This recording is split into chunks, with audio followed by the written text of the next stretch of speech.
Hi, my name is Giorgio Chiara, and my doctoral research focuses on security and privacy of resource-constrained devices. My main supervisor is Professor Mark Cole from the University of Luxembourg, and my other two supervisors are Professor Raffaella Brighi and Ugo Pagallo from the University of Bologna and Turin, respectively. So, a consensus on the definition of the Internet of Things and resource-constrained devices in particular has not yet been reached. On the one hand, as individuals increasingly interact physically with IoT devices, legal, ethical, and technical aspects of the concepts of security, safety, privacy, and data protection shall be considered since they are intertwined more than ever before. On the other hand, cybersecurity technologies, which are designed and deployed to secure IoT environment, are not neutral vis-a-vis the fundamental rights to privacy and data protection. Uh, Enforceable cybersecurity rules require strengthening to ensure both overall robustness and resilience against cyber attacks. And finally, as Anisa already pointed out, in terms of risk assessment, there is no common EU-wide approach to address cybersecurity risks in the IoT, nor a common multi-stakeholder model. As regards the methodology, it's important to stress here that the holistic approach is understood as a risk analysis methodology which balances two different rationales. So the safeguard of fundamental rights and freedoms of individuals, which is the GDPR perspective, and the information security organization's asset-driven standpoint. The first part of the research project aims at providing a functional and yet sufficiently comprehensive definition of the Internet of Things. The threefold analysis sheds light on first, the architecture taxonomy of IoT system, secondly, the so-called IoT verticals, and thirdly, on the blurred concept of resource-constrained devices. So this work relies on the assumption that IoT systems always involve a constrained scenario in terms of computational power, regardless of potentially non-constrained technologies embedded in the system. The second part of the work aims at disentangling the security debate from a rather philosophical perspective. Through a doctrinal literature review, the resulting theoretical framework shall serve as a solid foundation for the legal analysis of the EU legal frameworks regulating IoT cybersecurity and privacy and data protection that follow on Chapter 3 and Chapter 4. The third part of the chapter of the research, that is Chapter 3, maps out the different legal frameworks regulating IoT cybersecurity in the EU. So first, the investigation considered Directive 2016-1148, which is the NIS directive, as the first piece of European legislation on cybersecurity, which eventually does not specifically and directly address the IoT. So the legal analysis highlights to which extent the current normative architecture of the NIS encompass IoT cybersecurity and whether regulatory gaps exist. Then the legal analysis considered the European Framework for Cybersecurity Certification, which is the Cybersecurity Act, as an important part of the ongoing program of the Commission in strengthening Union digital security policy.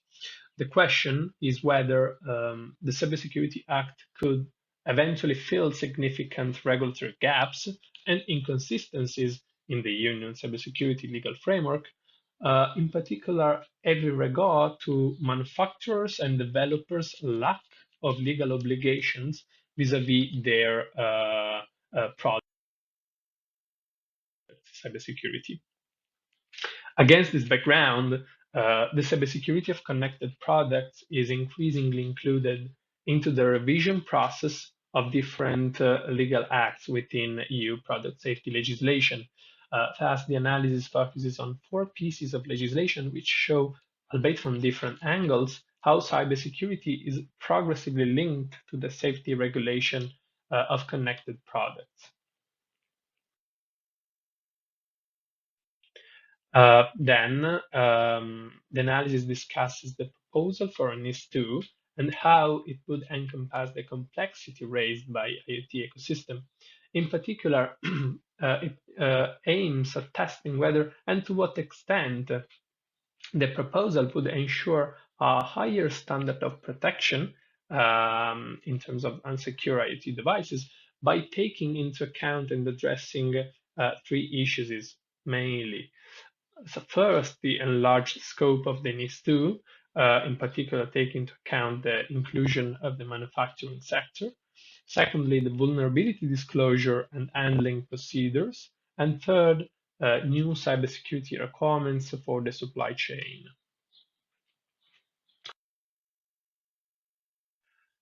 So the legislative gap analysis of the European laws related to cybersecurity for connected devices carried out in the previous section highlighted a rather fragmented regulatory framework that does not tackle specifically and comprehensively the problem of unsecure connected products. Therefore, horizontal legislation on cybersecurity for digital products and ancillary services to be proposed by the Commission at the end of 2022 is much needed.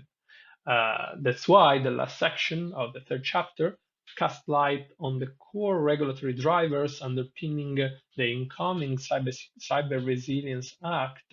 And these are mandatory cybersecurity essential requirements for all connected digital products and ancillary services, reference to European harmonized technical standards and conformity assessment, and third, effective market surveillance.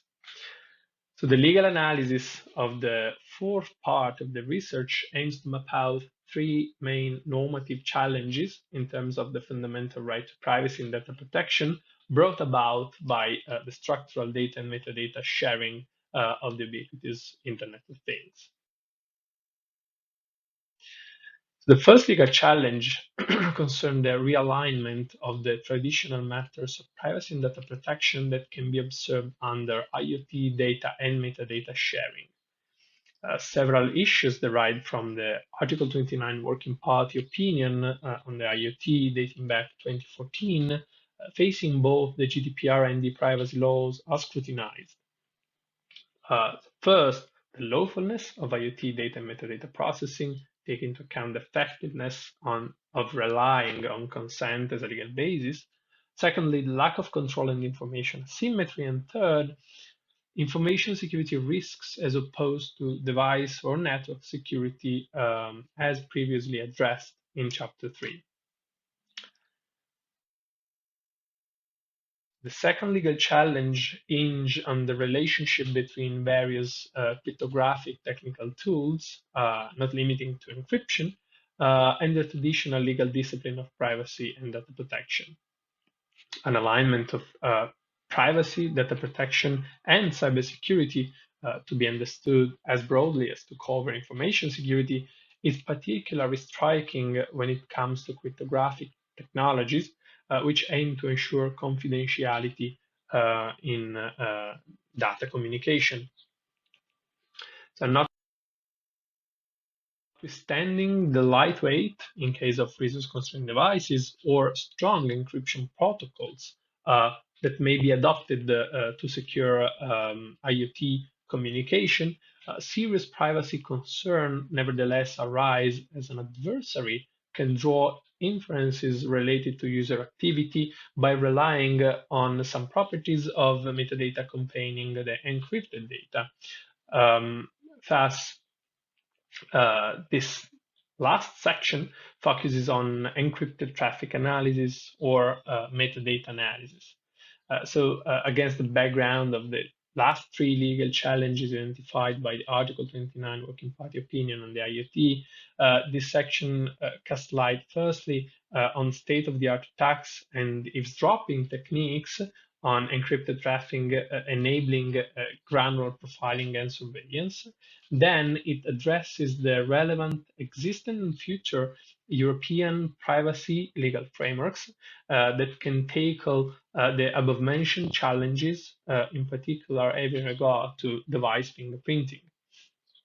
In the analysis, I argue that the long-awaited e-privacy regulation would strengthen and enhance user privacy protection, with particular regard to network analysis, even if some aspects of Article 8 of the proposed e-privacy regulation would still require some strengthening. Finally, part 5 of the research is chapter 5, in line with the holistic methodological approach outlined in the method section, accounts for a risk analysis methodology for the IoT.